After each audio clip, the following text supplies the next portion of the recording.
પાકિસ્તાની કબજાના પીઓકેમાં હજારો પ્રદર્શનકારીઓએ કથિત ઘેરાબંધી હટાવવા, સંચાર સેવાઓની બહાલી, ભોજનદવાઓની નિર્બાધ આપૂર્તિ, ધરપકડ કરાયેલા નેતાઓની મુક્તિ અને 38 સૂત્રની સમજૂતીની અમલવારી માંગ સાથે સડકો ઉપર પ્રદર્શન થયા હતા.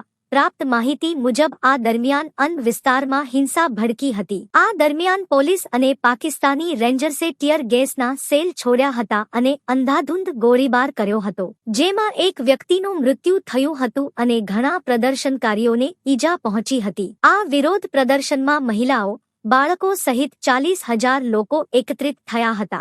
જમ્મુ કાશ્મીર સંયુક્ત આવામી એક્શન કમિટીના આહવાન ઉપર પ્રદર્શન યોજાયું હતું, જેમાં મુઝફ્ફરાબાદ, રાવલકોટ, મીરપુર, દડિયાલ, દેરાકોટ, 0 પોઈન્ટ, ટ્રિયાટી નોટ અને સરોજા સહિતના વિસ્તારમાં લોકો પાકિસ્તાની સરકારના વિરોધમાં એકત્રિત થયા હતા. આ દરમિયાન દડિયાલમાં પ્રદર્શનકારીઓએ સુરક્ષા દળોને પીછેહટ કરવા મજબૂર કર્યા હતા. ઉલ્લેખનીય છે કે જેએસીના નેતૃત્વમાં ચાલી રહેલા આંદોલનોએ પાકિસ્તાની પ્રશાસન સામે નાગરિક અસંતોષને નવું રૂપ આપ્યું છે. આતંકવાદ વિરોધી કાયદા હેઠળ પાકિસ્તાની સરકારે જેએસી ઉપર પ્રતિબંધ મૂકવા ઉપરાંત દરોડા પાડ્યા હતા અને શૌકત નવાઝ મીર સહિત 100 થી વધારે કાર્યકરો તેમજ નેતાઓની ધરપકડ કરી હતી.